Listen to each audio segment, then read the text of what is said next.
Salut à tous, bienvenue dans une nouvelle vidéo. Ça fait longtemps. Pour commencer, j'aimerais vous souhaiter le meilleur pour ce printemps qui arrive.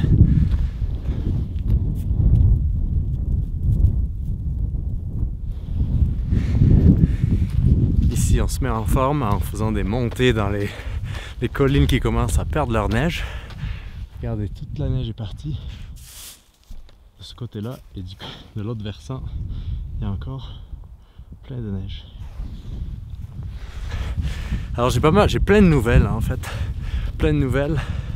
Et d'abord, je vais commencer par vous donner cette nouvelle qui s'applique en fait, je pense, dorénavant et pour les vidéos d'avant. J'ai envie de vous dire que sur YouTube, ce que vous avez vu, ce que vous voyez, ce que vous allez voir, on peut considérer ça comme de la fiction. Parce que, en raison des événements qui se passent dans notre pays, dans nos pays même, et en raison eh bien, de tout ce que je vois autour de moi, de tout ce qui s'est passé dans ma vie, de ce que j'ai vécu dans ces derniers mois, à un point de vue personnel que je vous partagerai pas ici nécessairement, bien j'ai envie de vous dire que Ma vie en van, qui changera peut-être de nom également, même si tous les films Ma vie en van seront toujours disponibles, etc. Eh bien c'était de la fiction. On n'est pas dans le monde réel. Donc prenez ça avec un grain de sel ou prenez ça avec un grain de poivre. Mais ça nous donne beaucoup plus de liberté. Et petit Lily! Regardez ce beau Lily.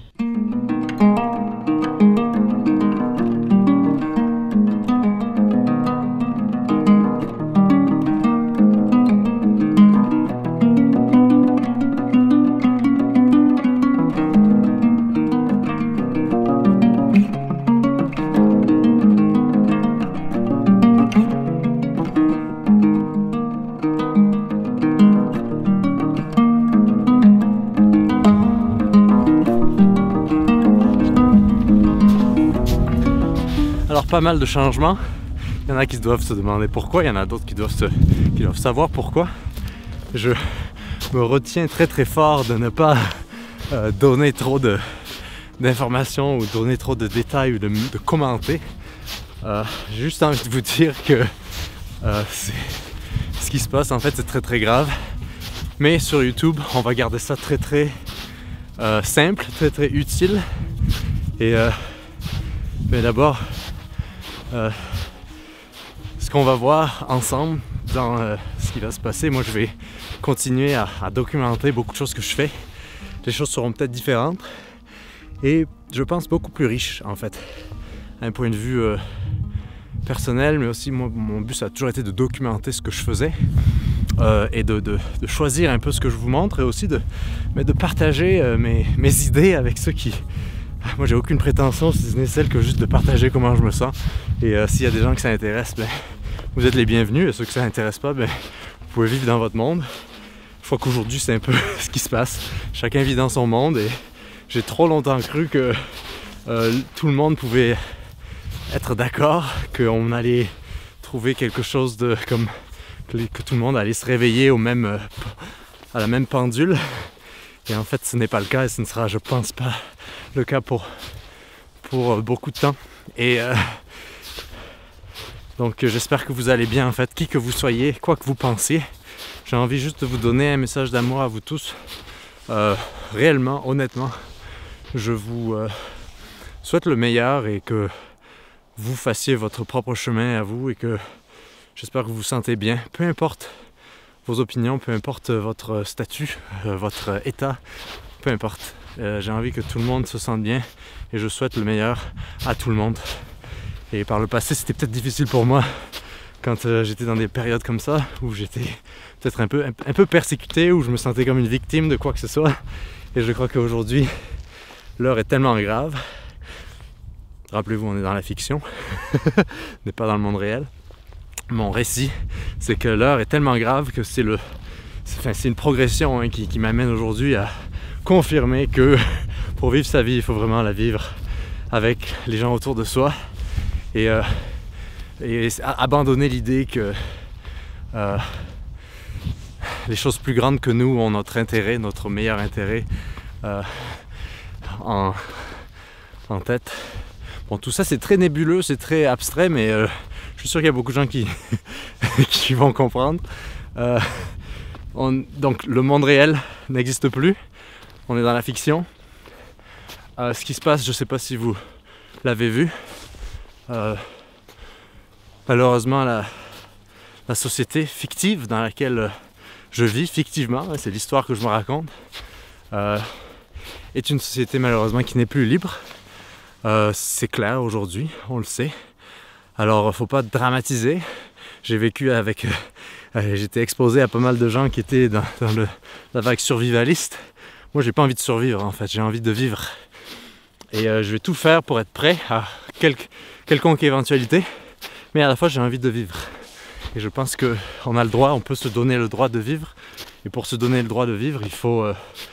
c'est un peu comme disait Sartre. La seule liberté qui existe, c'est la liberté qu'on se donne en fait. Quelque chose comme ça. Je paraphrase, mais aujourd'hui de toute façon tout le monde dit n'importe quoi, donc moi aussi j'ai le droit. Je vais vous dire en toute honnêteté pourquoi vous m'avez pas vu ces 2 derniers mois. C'est parce que les choses vont mal. C'est allé très très mal en fait.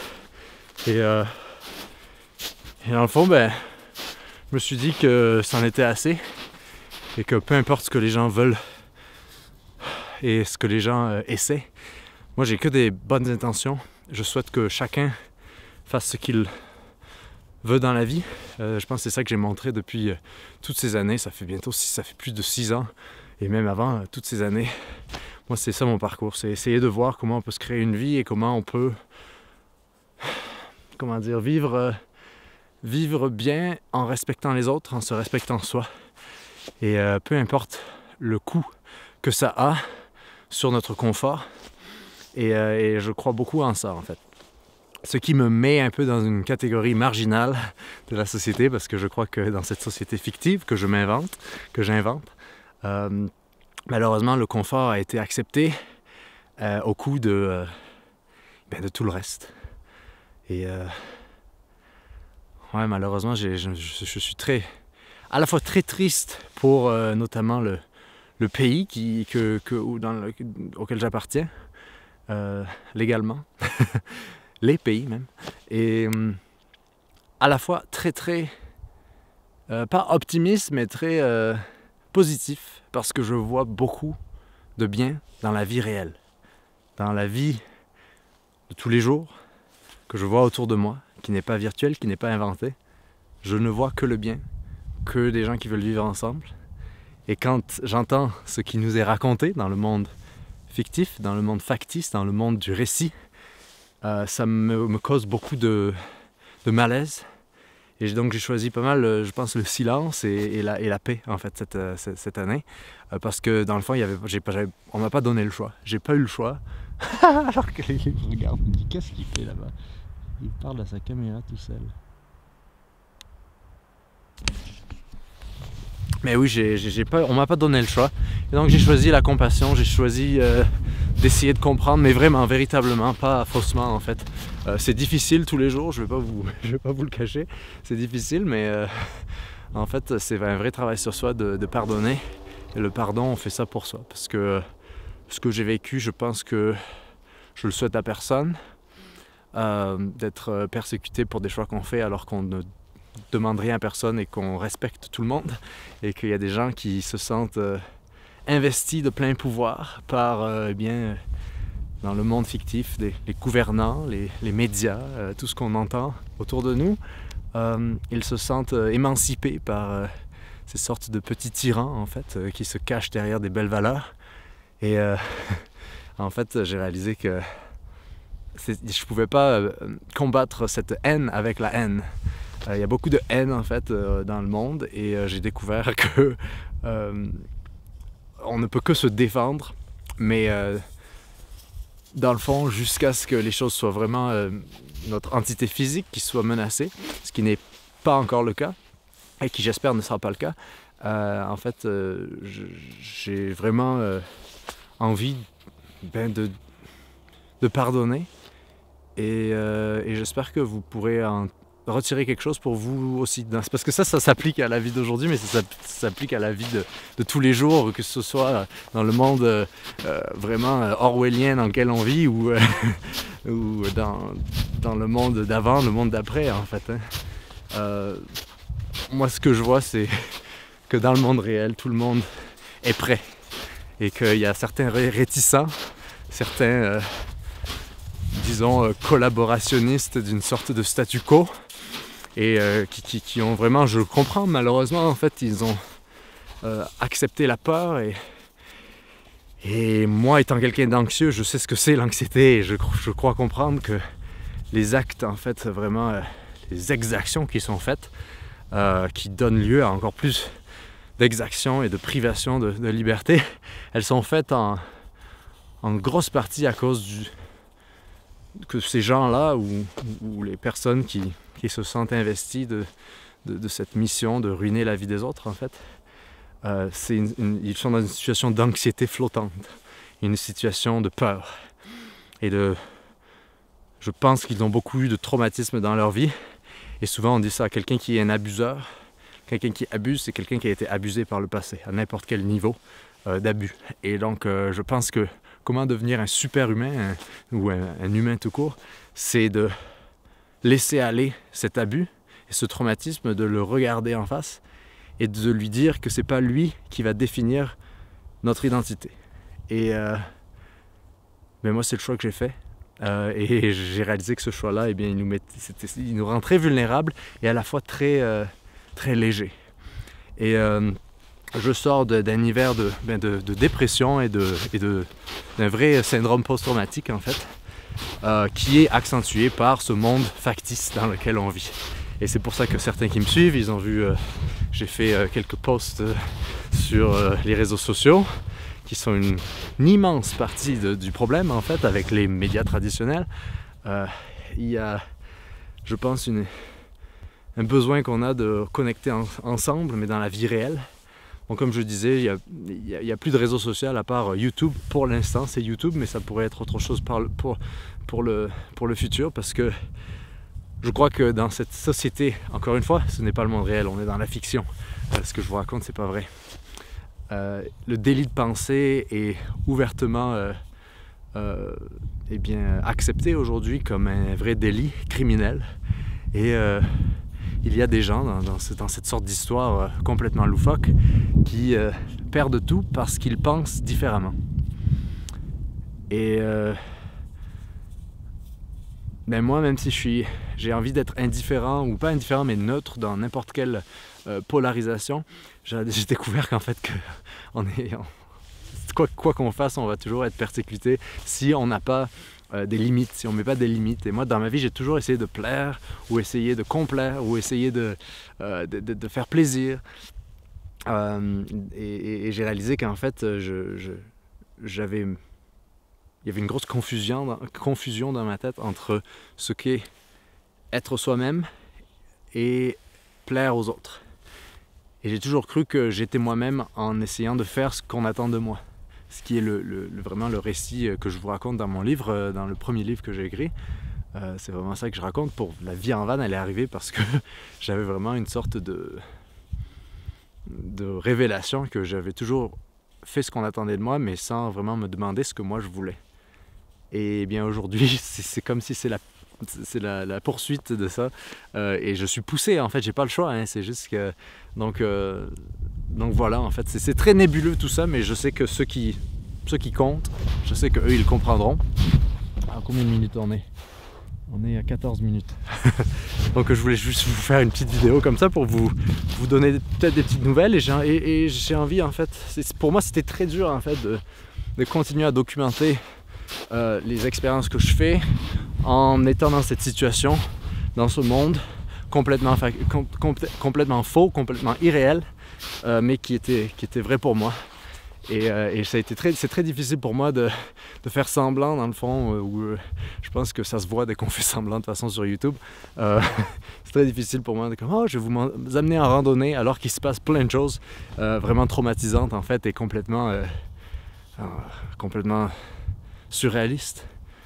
Et alors que dans le fond, quand on ne demande qu'à vivre simplement, parfois c'est comme si l'humanité qui, elle, vit de manière tellement difficile, veut vous attaquer pour que vous en fassiez partie aussi. C'est un peu le troupeau de moutons qui vous dit « Hey, saute avec nous de la falaise parce que tu n'as pas le droit de décider par toi-même ce que tu veux pour toi. » Et ça, je pense malheureusement, je me suis tiré une balle dans le pied en choisissant d'être nomade, en choisissant la vie en van, en choisissant la poursuite d'une certaine indépendance dans mes choix et dans la production de certaines choses, de mes propres moyens dans le fond. Et je crois qu'aujourd'hui, c'est difficile de vivre comme ça, mais tout ça pour vous dire que j'ai quand même très hâte d'essayer de continuer à être créatif.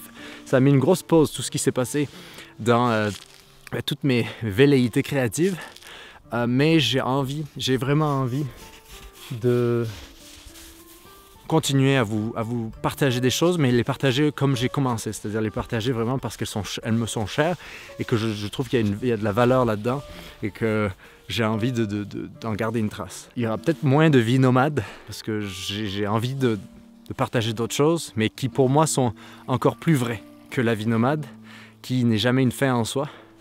Et j'ai envie, pour l'instant, de poursuivre un peu mon cheminement, de poursuivre là où je m'en vais. Et là où je m'en vais, ça m'appartient qu'à moi, dans le fond. Et ceux qui veulent, je sais que tous ceux qui comptent sur cette chaîne, ils suivront. Mais j'ai vraiment envie de vous dire, faites ce que vous voulez et soyez bon pour vous-même. Parce qu'en étant bon pour vous-même, vous serez bon pour les autres aussi.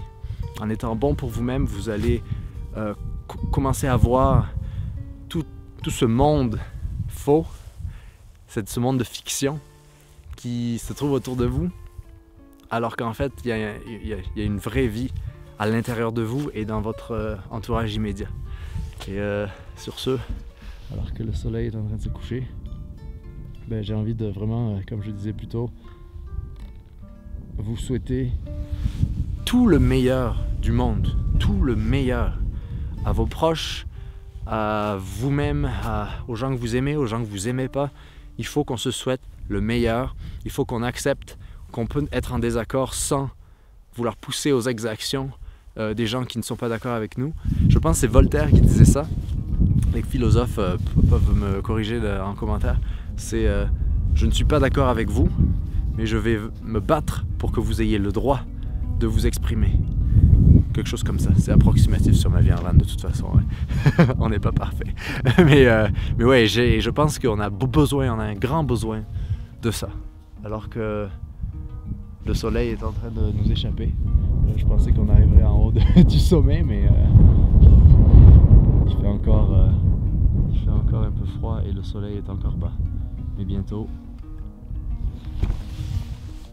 on va cultiver notre jardin, on va aller dehors beaucoup plus, on va commencer à voir la vie, le printemps qui sort, le printemps érable, le printemps canadien, le printemps des roses, le printemps des cerisiers, le printemps des épinards, le printemps de tout.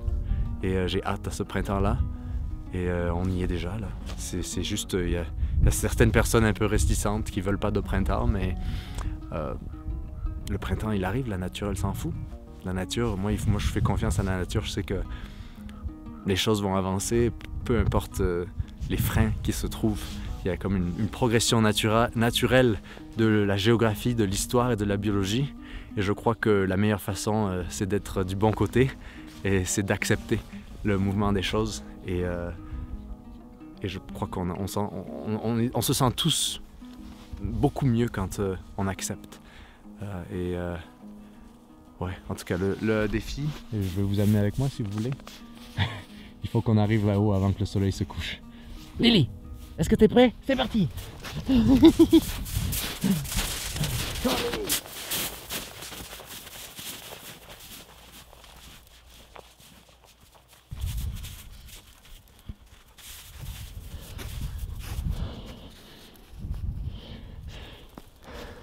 On est passé de l'ombre à la lumière.